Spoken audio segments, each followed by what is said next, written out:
प्यारे बच्चों, नौकरी प्रेप प्लेटफॉर्म पर आप सभी बच्चों का स्वागत है।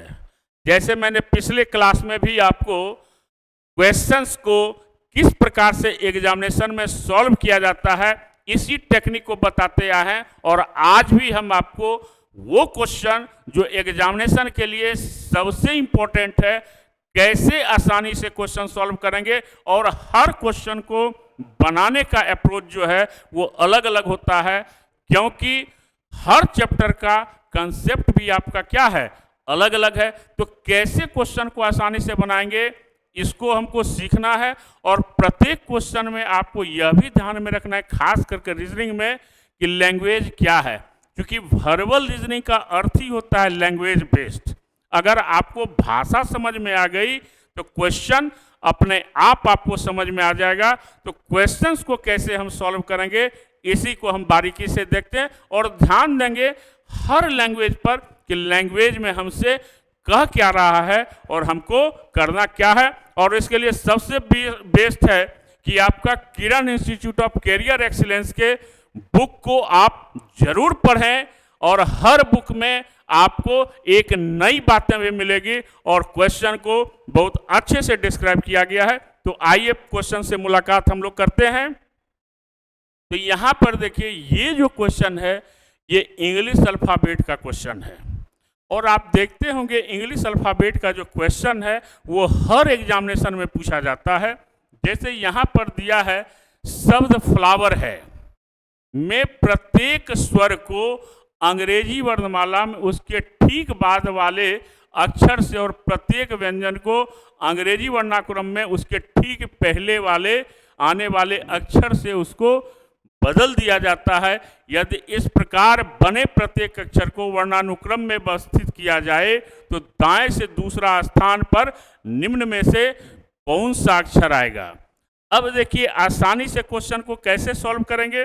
द वर्ड फ्लावर, तो सबसे पहले हम देखेंगे कि फ्लावर वर्ड जो है यहाँ पर किस प्रकार से आपको सीक्वेंस में कहा गया है लिखने के लिए। अब इस फ्लावर में आपको कहा गया है, क्या कहा गया है कि each vowel is replaced by the letter immediately following it, यानी जो वोवेल है वह अपने बाद वाले लेटर से बदल जाता है, ठीक है। और जो व्यंजन अक्षर है यहाँ पर जो कहा गया, and each consonant is replaced by the letter immediately preceding. Preceding means क्या होता है, पहले, है ना, उससे बदल दिया जाता है। तो पहले इतना काम करें हम लोग कि जो स्वर का यानी वोवेल्स का लेटर है उसको क्या करना है हमको, यहाँ पर लिखा हुआ है कि vowel is replaced by the letter immediately following it in the English alphabet order. यानी ओ अगर है तो इसका क्या हो जाएगा, पी हो जाएगा। ई है तो इसका क्या हो जाएगा, एफ हो जाएगा। क्लियर। अब जो कॉन्सोनेंट्स का लेटर है वह अपने पहले वाले लेटर से इंग्लिश अल्फाबेट में बदल जाता है। तो यहाँ पर एफ के पहले ई है तो वोवेल है, उसको लेंगे नहीं हम, तो हमारा कॉन्सोनेंट क्या होगा, एफ के पहले डी होगा। यहाँ पर लड़के प्रायः क्या करते हैं, कंफ्यूज कर जाते हैं कि जब कॉन्सोनेंट के प्रीवियस लेटर को कहा लेने के लिए तो यहाँ पर हम ई क्यों नहीं लेंगे। तो ई इसलिए नहीं लेंगे क्योंकि वह वोवेल का लेटर है। और यहाँ पर कहने का अर्थ ये है कि आपको जो कॉन्सोनेंट्स लेटर है उसके पहले जो लेटर लेंगे वह भी हमारा क्या होना चाहिए, कॉन्सोनेंट ही होना चाहिए। इसलिए एफ के पहले डी है, और फिर आपका एल है, एल के पहले आपका क्या आ जाएगा, यहाँ पर के आ जाएगा आपका। डब्लू से पहले क्या आएगा, ही आ जाएगा। आर के पहले क्या आएगा, क्यू आ जाएगा। क्लियर हो गया। अब जब इतना काम हमने कर लिया तो क्या कह रहा है, if each letter of letter form arrange alphabetically order. अब इसको अल्फाबेटिकली ऑर्डर में अगर हम अरेंज करेंगे तो यह क्या हो जाएगा, यहाँ पर अरेंज होगा तो यह हो जाएगा डी होगा। डी के बाद आपका क्या होगा, एफ होगा। एफ के बाद क्या होगा आपका, एफ के बाद आपका के हो जाएगा। के बाद क्या होगा, पी हो जाएगा। पी के बाद क्या होगा, क्यू होगा, है ना। और क्यू के बाद क्या होगा, कितना लेटर है, 6 लेटर है, तो 1 2 3 4 5, यानी अगला लेटर आपका क्या होगा, भी हो जाएगा, है ना। तो इस प्रकार से हम क्वेश्चन को क्या करेंगे कि हम अल्फाबेट के ऑर्डर में इसको अरेंज कर लेंगे हम, है ना। अब क्या कह रहा है कि तो दाएं से दूसरा अक्षर निम्न में से कौन सा अक्षर होगा, तो दाएं से जब हम दूसरा अक्षर लेंगे तो दूसरा अक्षर हमारा क्या होगा, दूसरा अक्षर जो होगा वह क्या हो जाएगा, हमारा दूसरा अक्षर हमारा क्यू हो जाएगा, और यही हमारा क्या होगा, आंसर होगा जो ऑप्शन नंबर बी में दिया गया है। क्लियर हुआ।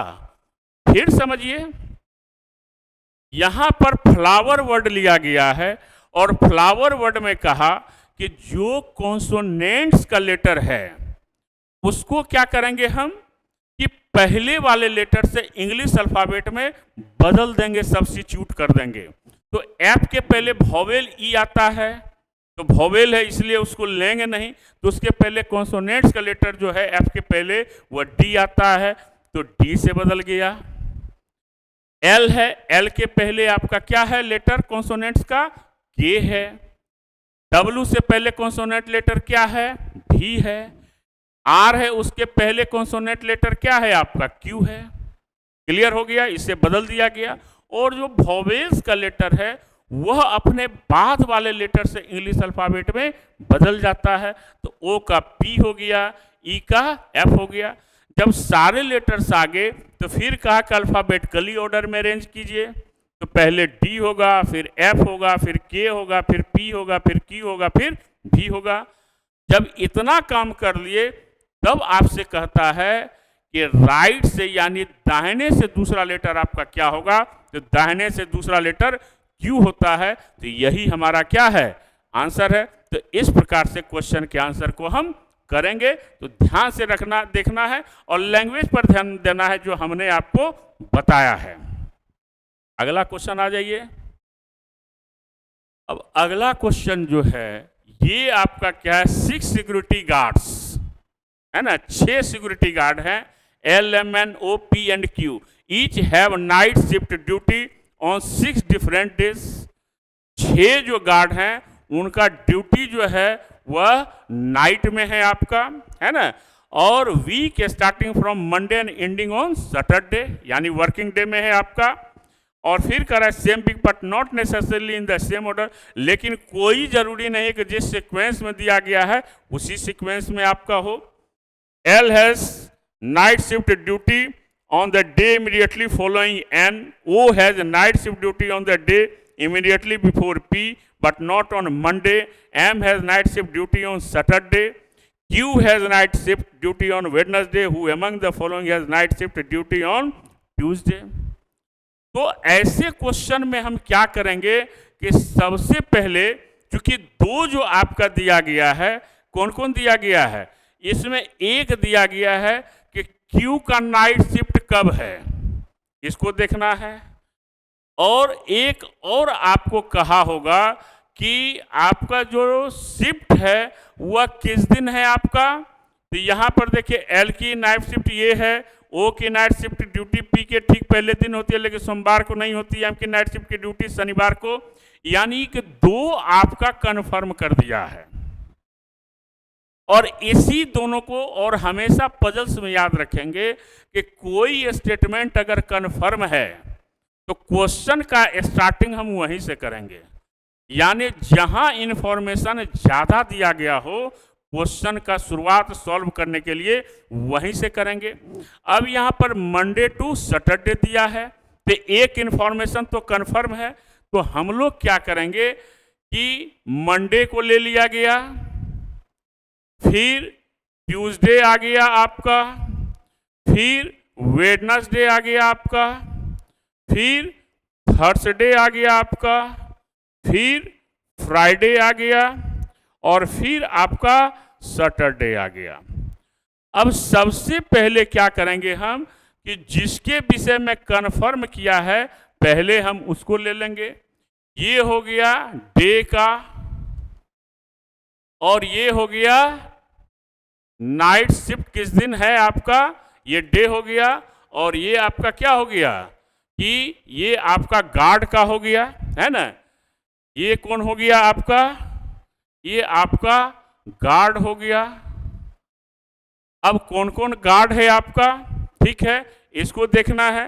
तो यहां पर हम सबसे पहले क्या करेंगे कि किसके किसके विषय में कहा है कि क्यू की जो नाइट शिफ्ट की ड्यूटी है वह वेडनेसडे को होती है, तो क्यू यहां पर आ गया, क्लियर है। और किसके विषय में कहा गया है, और एम की नाइट शिफ्ट की ड्यूटी शनिवार को होती है, और एम का किस दिन है आपका, शनिवार को है, क्लियर हो गया। अब जो भी बचा वह आपका आगे होगा। अब इस लाइन को, स्टेटमेंट को पढ़ना है कि एल की नाइट शिफ्ट की ड्यूटी एन के ठीक वाले दिन होती है, यानी एल की जो नाइट शिफ्ट की ड्यूटी होगी वह एन के ठीक बाद होगी। ओ की नाइट शिफ्ट की ड्यूटी पी के ठीक पहले वाले दिन होगी, यानी ओ जब भी होगा वह पी के पहले होगा, लेकिन सोमवार को नहीं होगा। यानी यह ध्यान में रखिए कि ओ और पी, ओ की नाइट शिफ्ट की ड्यूटी पी के ठीक बाद, ठीक है। तो यहां पर हो नहीं सकता है क्योंकि लेकिन वर्ड किसके लिए आया, ओ के लिए, नहीं हो सकता है। फिर क्या कहा यहां पर, लेकिन सोमवार को एम की नाइट शिफ्ट की ड्यूटी तो क्लियर हो गया, क्यू का भी क्लियर हो गया। तो यहां पर जो सबसे इंपॉर्टेंट है कि एल की नाइट शिफ्ट की ड्यूटी एन के ठीक बाद वाले दिन होती है। तो यहां पर आपका क्या हो सकता है, एन हो गया, और यहां पर आपका क्या हो गया, एल हो गया। चूंकि लिखा हुआ है कि एन के, यहां पर जो लिखा हुआ है, क्या लिखा हुआ है, एल की नाइट शिफ्ट की ड्यूटी एन के ठीक वाले दिन होती है। ये क्या हो गया, क्लियर। अब आगे जो कह रहा है इसमें कि ओ की नाइट शिफ्ट की ड्यूटी पी के ठीक पहले, यानी यहां पर क्या हो जाएगा, ओ हो जाएगा, और यहां पर क्या होगा, पी हो जाएगा। जो लिखा हुआ है कि ओ की नाइट शिफ्ट की ड्यूटी जो है पी के ठीक पहले वाले दिन होती है, लेकिन सोमवार को नहीं होती है। तो ये मेरा सीक्वेंस बन गया। तो क्यू की नाइट शिफ्ट की ड्यूटी बुधवार की होती है, लेकिन क्या कहा, निम्न में किसकी नाइट शिफ्ट की ड्यूटी मंगलवार को होती है। तो बुधवार को हमारा किसका है, क्यू का है। और क्वेश्चन क्या पूछा है, निम्न में से किसकी नाइट शिफ्ट की ड्यूटी मंगलवार को होती है। तो मंगलवार की जो ड्यूटी होती है वह किसकी होती है, वह हमारा एल का होता है। तो हमारा आंसर क्या हो गया, एल हो गया, क्लियर है। यहां पर कोई कंफ्यूजन इसमें। तो आपसे जो कहा है वह जब भी अरेंजमेंट करेंगे तो ये 6 डेज आपका है, वहां पर आपको कहा कि एम सैटरडे को है और वेडनेसडे को क्यू है, और कहा कि ओ जो है वह पी से पहले है, लेकिन वह मंडे को नहीं है, तो इस सीक्वेंस में नहीं होगा। और एल की जो ड्यूटी है वह कहाँ है, एन के बाद है। तो इस प्रकार से क्वेश्चन का अरेंजमेंट हम इंफॉर्मेशन को पढ़कर और जहां पर कंफर्म करेगा क्वेश्चन की शुरुआत हम वहीं से करेंगे। क्लियर है प्यारे बच्चों। तो इस प्रकार से आंसर आपका एल आया। अब अगला क्वेश्चन जो है, और इस प्रकार का क्वेश्चन आपको पता है कि एनालॉजी में हर एग्जामिनेशन में आता है। तो आपको नंबर का सीक्वेंस पता करना है कि नंबर का सीक्वेंस कैसे किया गया है। तो यहां पर जो है आपका क्या किया गया है कि 2, 6 कितना कितना है, 2, 6 और 22 है ना। तो यहां देखिए क्या करेंगे हम कि 2 में 6 जोड़ देंगे, 8 होगा, है ना। और 8 को 3 से गुना करेंगे 24, और 24 में -2 करेंगे कितना होगा, 22, और यही 22 हमारा है। क्लियर हो गया। ये 2 में, और ये 2 कहां से आया, ये 2 जो है, ये जो फर्स्ट नंबर है इसी को माइनस किया है।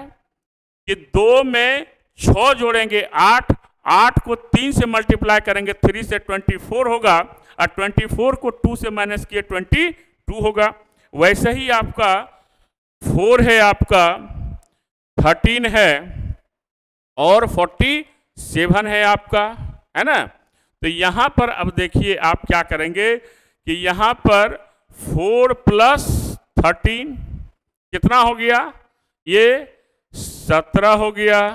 17 में 3 को मल्टीप्लाई कीजिए, 51 हो गया।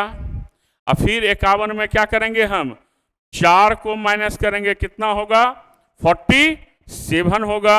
और यही 47 कहाँ है आपका, यहाँ पर है। और ये 4 कहाँ है, यहाँ पर है आपका, जैसे यहाँ पर आपका 2 था। क्लियर है। तो अब आपका कौन सा ऑप्शन ऐसा हो सकता है, तो यहाँ तो होगा नहीं आपका पहला, क्योंकि बहुत ज़्यादा नंबर है। सेकेंड वाले को देख सकते हैं, सेकेंड वाला कितना है आपका, 9 है, 5 है, और कितना है, 9 5 33 है। अब इसको देख लीजिए आप, है ना। तो इसको देखने पर कितना हुआ, 9 में 5 जोड़ देंगे, 14, 14 को 3 से मल्टीप्लाई करेंगे, 42। अब 42 में 9 से हम जो है, ये 9 जो है इसको माइनस करेंगे, कितना हो जाएगा, 33 हो जाएगा।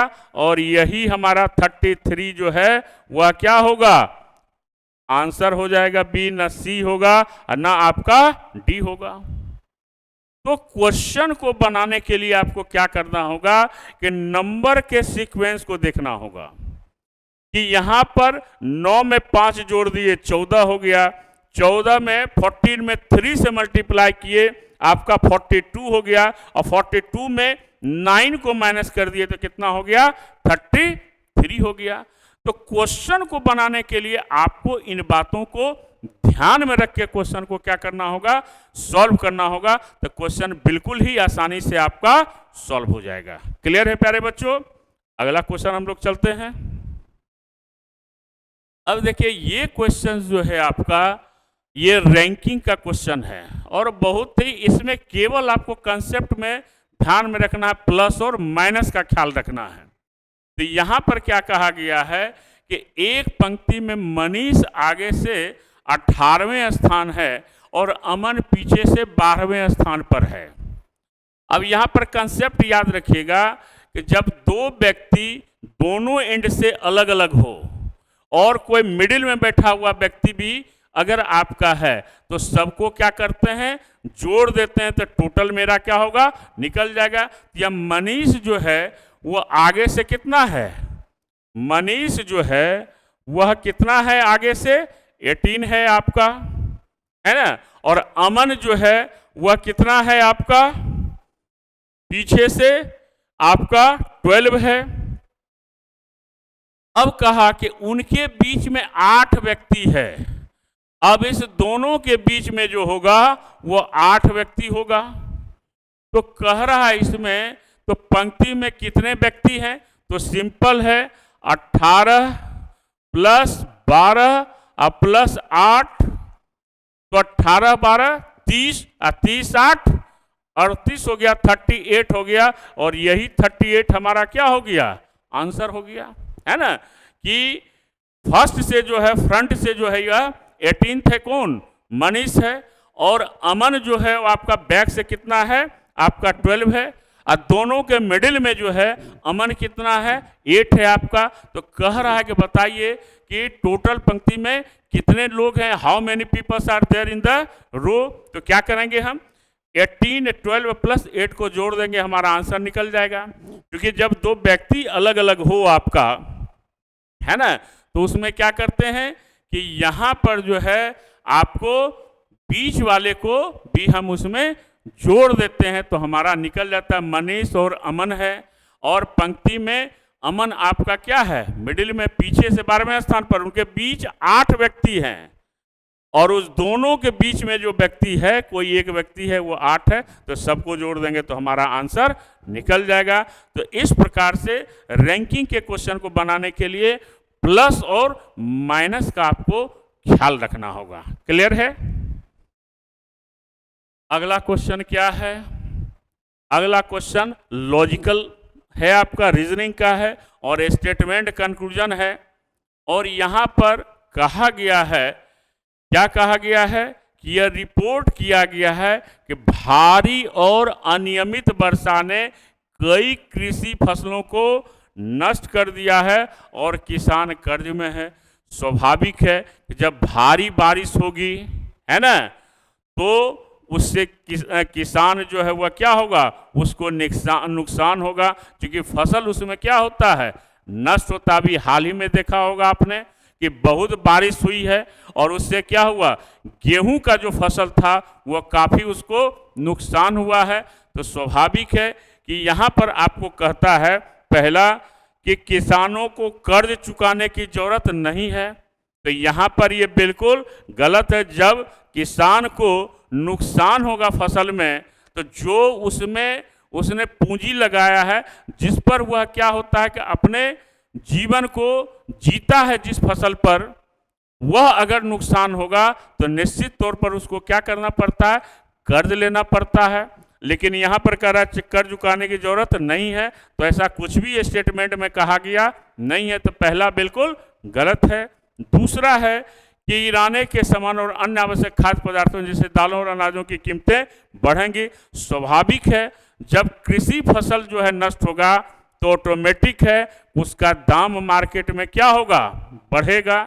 जब आपका किसी चीज़ का स्कार्सिटी होता है मांग आपका मार्केट में, तो उसकी स्वतः कीमत क्या होती है, बढ़ जाती है। तो दूसरा बिल्कुल सही है। तो हमारा आंसर क्या है, यहाँ जो आंसर होना चाहिए वह क्या होना चाहिए, हमारा आंसर केवल आपका निष्कर्ष 2 पालन करता है। तो आंसर केवल क्या होगा, सी होगा।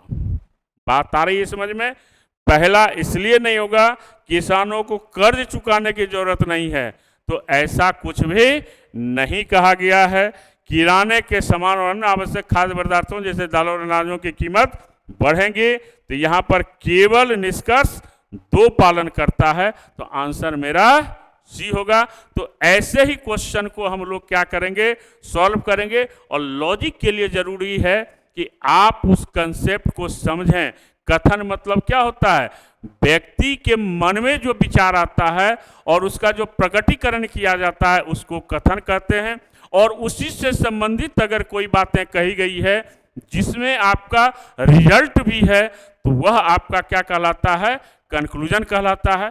तो इस प्रकार से कथन और निष्कर्ष की विवेचना हम लोग करके आंसर तक पहुंच पाते हैं। तो इस प्रकार से आंसर मेरा क्या हुआ, सी हुआ। तो इस प्रकार आपका 5 क्वेश्चन जो मेरा सीरीज है एग्जामिनेशन के लिए, वो आपका चलते हुए जा रहा है। वह आप लोगों से ये कहना है कि ज़्यादा से ज़्यादा इसको लाइक करें और आप अपना प्यार और स्नेह देते रहें, ताकि दुगने उत्साह के साथ हम आपको लौटा सके। इन्हीं शुभकामनाओं के साथ फिर अगली क्लास में फिर से मुलाकात होगी। Thank you. और आज आपका यहीं तक है, फिर हम कल मिलते हैं। ओके। और यहाँ पर एक है कि हर सुबह एक नया आशीर्वाद और एक नया अवसर लेकर आती है। सही बात है, आपसे मुलाकात सुबह सुबह होती है तो एक नया आशीर्वाद, जो भी हमारे चाहने वाले हैं, जो हमको अपने दिल से चाहते हैं, उनको तो मेरा आशीर्वाद है ही। और वो आशीर्वाद ऊपर वाले का भी साथ में आशीर्वाद है और निश्चित तौर पर एक नए अवसर को जन्म देगी। जब आप नए अवसर की तलाश में रहेंगे तो कुछ न कुछ आपको अच्छाई दिखाई देगा और जीवन में इसी प्रकार से अनवरत आगे बढ़ते जाएंगे। थैंक यू, धन्यवाद।